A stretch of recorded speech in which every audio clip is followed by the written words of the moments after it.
ชีวิตดีมาเที่ยวดูไบโอ้ถ่ายรูปโอ้บ้านเมืองเขาเจริญดีจริงๆโอ้สวย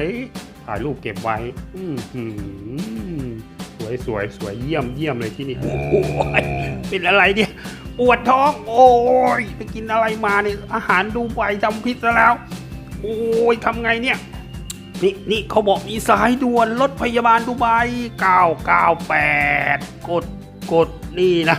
สวัสดีครับผมอยู่ตรงตึกกลางครับมาหาผมด่วนครับมารับผมด้วยครับตรงนี้แหละครับ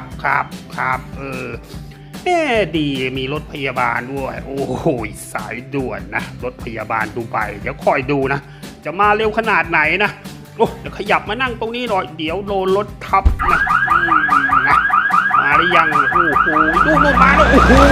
เร็วมากนะรถพยาบาลดูไบเป็นซุปเปอร์คาร์ซะด้วยโอ้โหอยู่นี่มันดูไบเขาโคตรจำจริงๆเลยสวัสดีครับกลับมาพบกับพี่กิตที่ช่องซีทูคุณครับสำหรับคลิปนี้พี่กิตก็จะมารีวิวรถเหล็กมาเจเดตซึ่งออกใหม่ในเดือนกุมภานี้นั่นก็คือเป็นเซตของดูไบแอมบูเลนซ์ซุปเปอร์คาร์รถพยาบาลของดูไบนั่นเองนะครับนี่ในเซตนี้จะมีอยู่ด้วยกัน5คันนะพี่กิตเอามาให้ดูวันนี้จะเป็นFord Mustang Boss มันจะมีอยู่2สีนะครับเป็นสีชมพูกับสีออกน้ำเงินนะครับ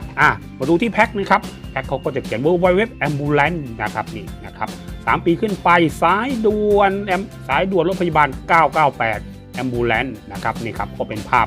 นี่ครับ Ford Mustang กับรถตู้นะครับนี่แพ็คสวยทีเดียวนะเป็นสัญญาณชีพฝั่งนี้ก็แถบสีน้ำเงินดูไบแอมบูเลนซ์แล้วก็มีรถมาให้1คันข้างล่างจะเป็นแถบสีแดงแล้วก็โลโก้มาเจเลตจะอยู่ด้านล่างนะครับนี่ครับด้านหลังนะครับในประเทศไทยเราก็จัดจำหน่ายโดยบริษัทซิมบัตทอยนะคันนี้มีขายอยู่เซเว่นครับคันละ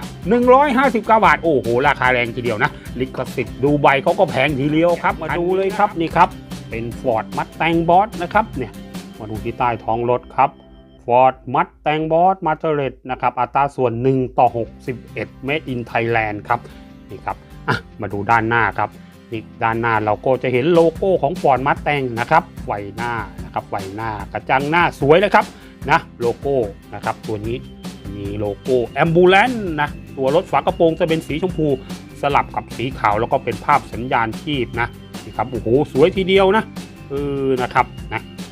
โอ้เท่มากนะมาดูที่ด้านข้างครับตัวรถก็จะเป็นสีขาวสลับกับสีชมพูนะครับนี่นะมีข้อความเล็กๆที่ตัวนี้ตรงนี้นะครับ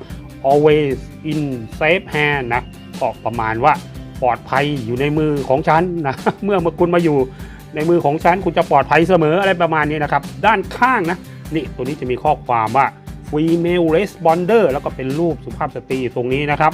สายด่วน998นะครับคือเขาทำรถคันสีชมพูออกมาเนี่ยเพื่ออำนวยความสะดวกให้ผู้หญิงหรือว่าสุภาพสตรีโดยเฉพาะโอ้โหดูไบนี่เขาแคร์สุภาพสตรีกันมากนะครับฝั่งนี้ก็มีคำว่า ambulance นะครับนี่ครับไซเรนสีแดงนะครับ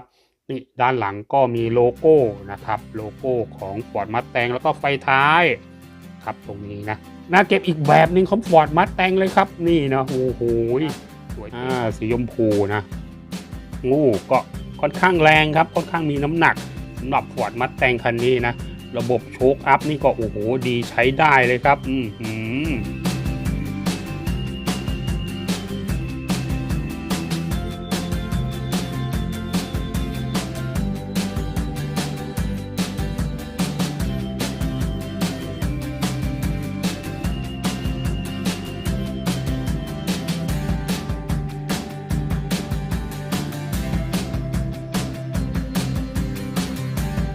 หาซื้อได้ครับเป็นรถพยาบาลของดูไบนะครับจะมี2สีชมพูกับสีออกน้ำเงินถ้าทั้งเซตนี้ก็มี5คันนะครับเดี๋ยวไปล้างพี่กิตเอาคันอื่นมารีวิวให้ดูอีกนะครับฝากกดติดตามเป็นกำลังใจให้พี่กิตด้วยนะครับสำหรับคลิปนี้ลาไปก่อนนะครับ